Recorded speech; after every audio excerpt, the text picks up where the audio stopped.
नमस्कार दोस्तों, postal promotion online classes में आप सबका बहुत बहुत स्वागत है।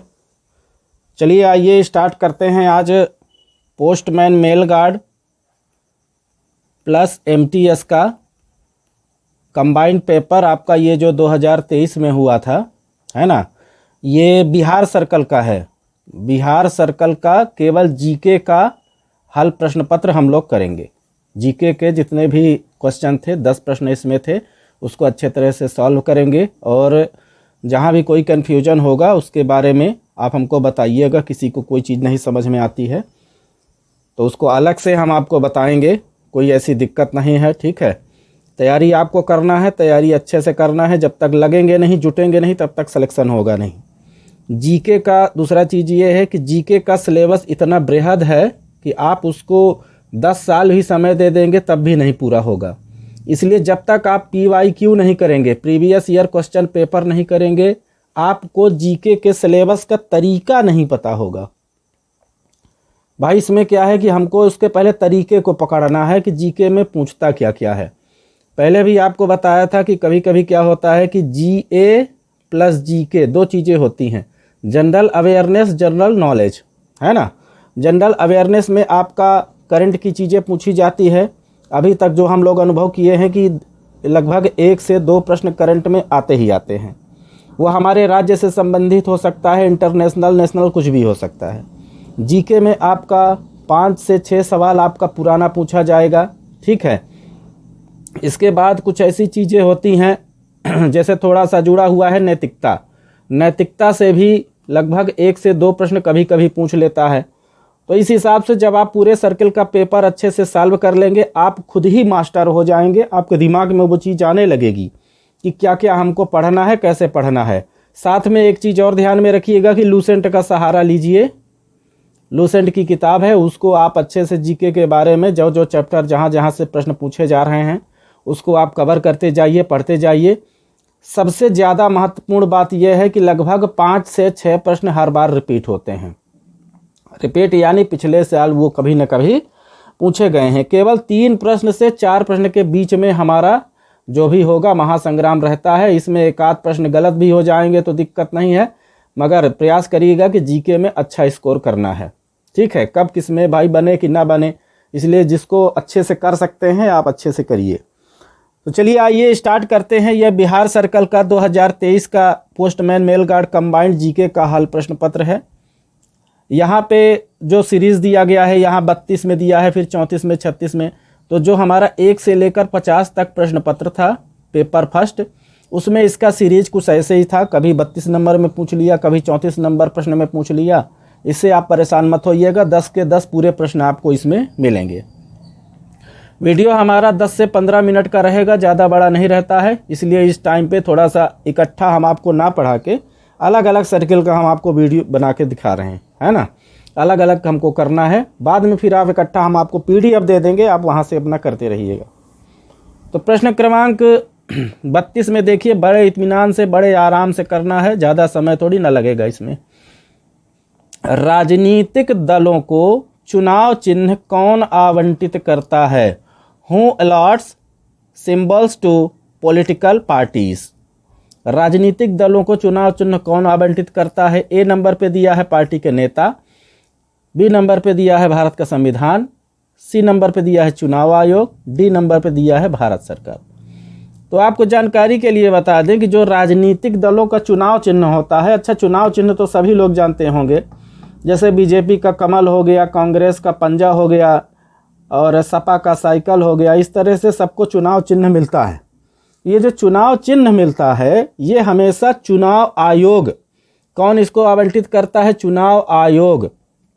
देखिए, जिसके समझ में नहीं भी आएगा, नहीं याद आएगा, यहाँ पे क्या लिखा हुआ है? राजनीतिक दलों को चुनाव चिन्ह कौन आवंटित करता है? ये चुनाव देखो, यहाँ पे भी चुनाव लिखा हुआ है, यहाँ पे भी लिखा है।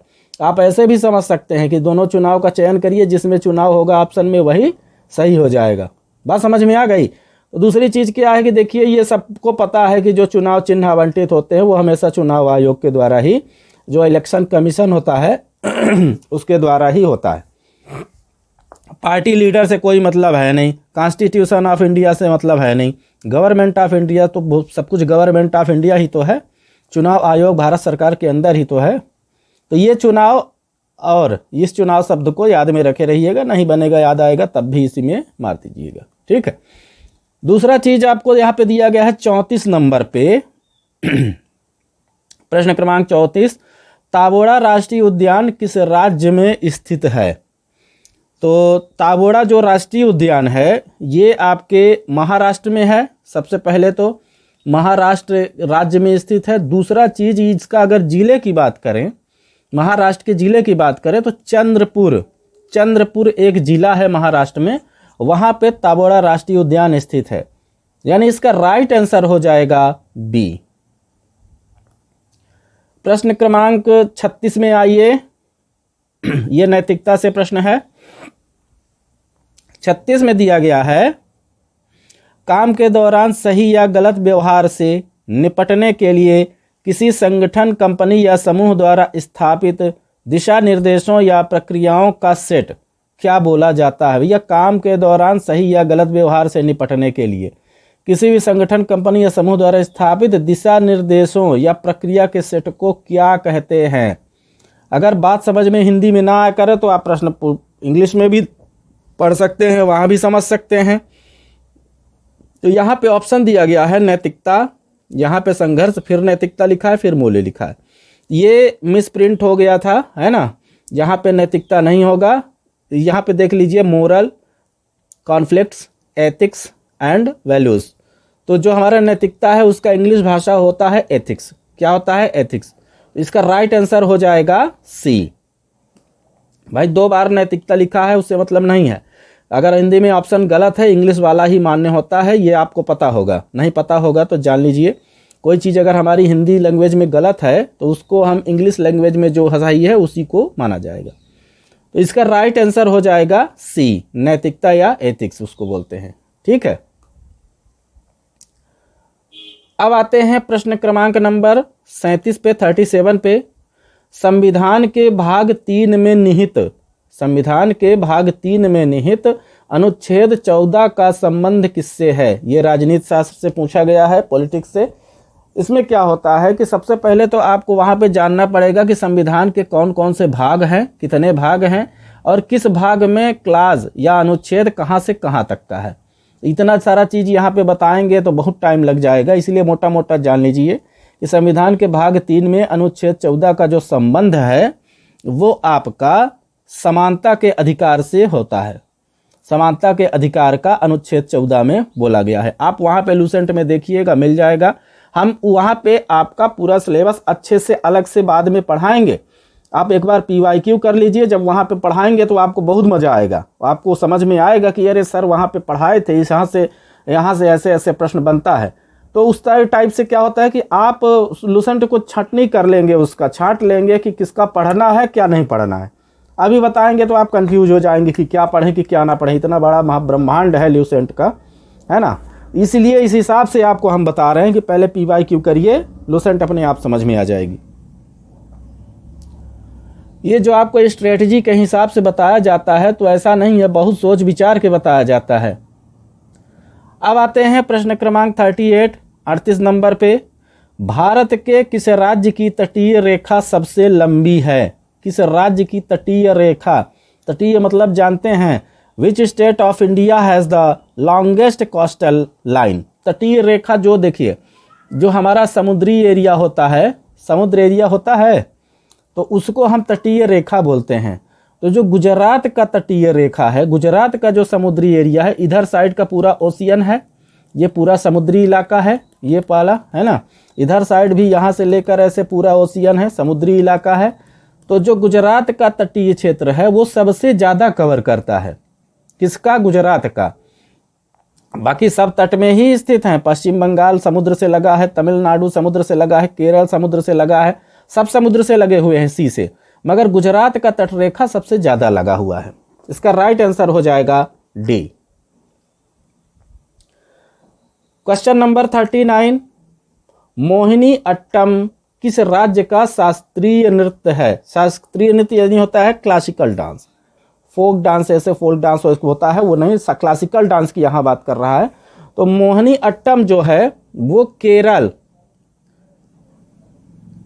केरल भी समुद्र तट से लगा हुआ है, ठीक है। तो केरल का शास्त्रीय नृत्य है मोहिनी अट्टम, याद रखे रहिएगा, बार बार बारंबार पूछा गया है। कितनी बार पूछा गया है काउंट करेंगे तो 10-20 बार तो निकल ही आएगा।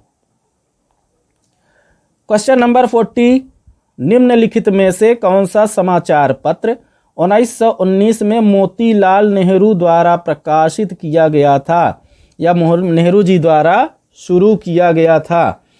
तो इसमें देखिए, नेता, युवा भारत, स्वतंत्र, वॉइस ऑफ इंडिया।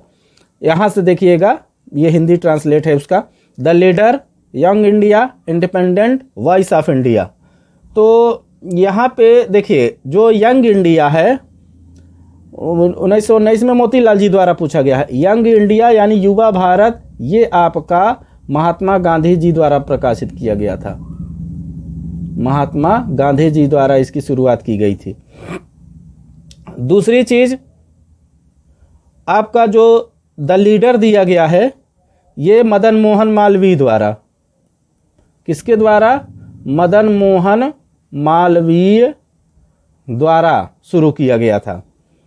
अब एक चीज और है, जो वॉइस ऑफ इंडिया है वो दादा भाई नौरोजी द्वारा, दादा भाई नौरोजी द्वारा, इसको 1883 में प्रकाशित किया गया था, ठीक है, शुरू किया गया था इनके द्वारा। दूसरी चीज क्या है? अब बचा आपका स्वतंत्र या इंडिपेंडेंट। तो ये आपका मोतीलाल नेहरू जी द्वारा शुरू किया गया था, मोतीलाल नेहरू द्वारा। अब सबका बता दिए हैं, जितने भी यहाँ पे पत्रिका है सबको बता दिया गया है कि किसके द्वारा कौन सा शुरू किया गया था। इसका राइट आंसर हो जाएगा सी, द इंडिपेंडेंट मोतीलाल नेहरू द्वारा शुरू किया गया पत्रिका है। दूसरी चीज क्या है कि जो महात्मा गांधी जी के द्वारा था, युवा भारत कई बार पूछा जाता है, यंग इंडिया, इसमें भैया ये तो है ही आपका, यंग इंडिया तो है ही, ये तो मान लीजिए ठीक है। दूसरी चीज, इनके और बहुत सारे रचना हैं, पत्रिकाएं थी, जैसे हरिजन जो इनके द्वारा शुरू किया गया था, नवजीवन, याद कर लीजिएगा, इसको भी पूछता है, हिंद स्वराज,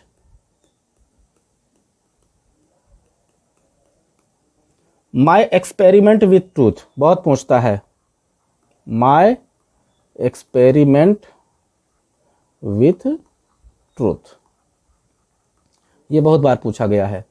तो ये भी महात्मा गांधी की पत्रिकाएं हैं, उनके द्वारा ये शुरू किया गया था, पत्रिका हो चाहे वो न्यूज़पेपर हो, है ना।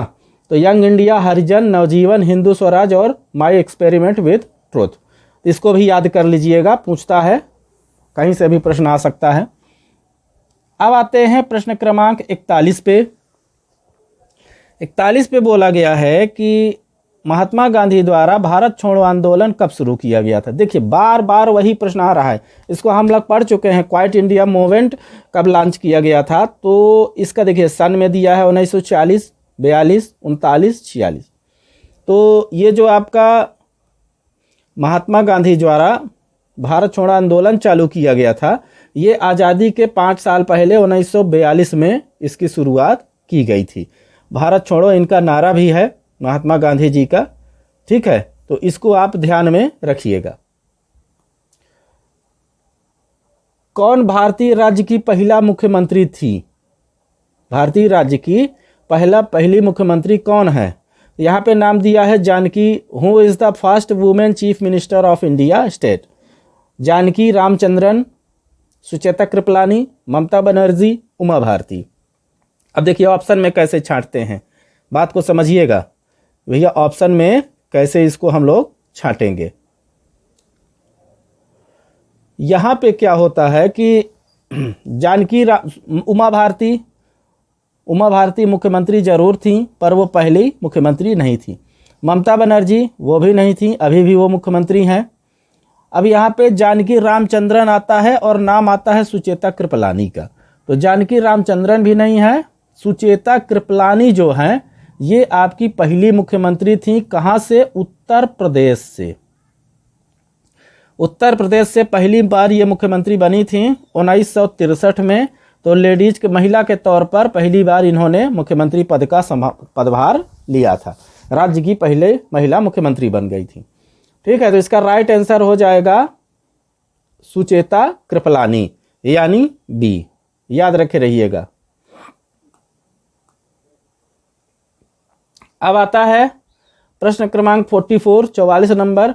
भारत में विमानन के जनक कौन हैं?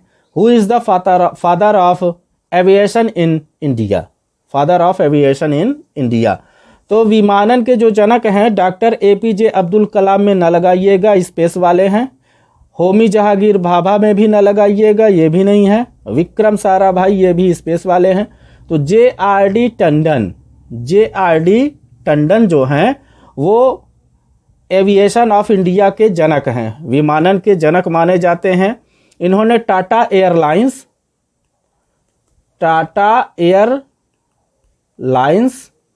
1932 से स्टार्ट किया था, है ना। विमानन के इनको जनक बोला जाता है। टाटा एयरलाइंस 1932 में ही जब देश आज़ाद नहीं हुआ था तभी ये चालू हुआ था, है ना। तो इसका राइट आंसर हो जाएगा। देखिए, दूसरी चीज़ ये भी ध्यान में रखिएगा, जो JRD टाटा है विदेशी नाम है, साराभाई हिंदू नाम है, भाभा जी हिंदू है, APJ कलाम आपके भारतीय हैं। तो जो हमारे भारतीय हैं उन्होंने तो भैया टाटा एयरलाइंस उसका विमानन के जनक तो है नहीं। तो JRD टाटा थोड़ा सा क्या है, ये फॉरेनर नाम है। तो इस हिसाब से इसको याद रखे रहिएगा कि ये अपने इंडियन नेम हो गए और ये अपना फॉरेनर नेम हो गए। तो यहाँ पे आप ध्यान में थोड़ा सा रखिएगा। तो JRD टाटा भारतीय विमानन के जनक जाने जाते हैं, उनको जनक बोला जाता है। ये रहा दोस्तों आपका postman mail guard plus MTS का कंबाइंड पेपर 2023 का हल प्रश्न पत्र। और ये केवल GK सेक्शन का है। हम आपको पहले भी बताए थे कि डिपार्टमेंटल जो है अब उसका हम अलग से कवर करेंगे, और GK का अलग से कवर करेंगे, और मैथ का अलग से कवर करेंगे। ठीक है, एक साथ करेंगे, आप परेशान हो जाएंगे। अलग अलग करिएगा, उससे ज़्यादा समझ में आएगा। चलिए, तब तक के लिए बहुत बहुत धन्यवाद। नमस्कार।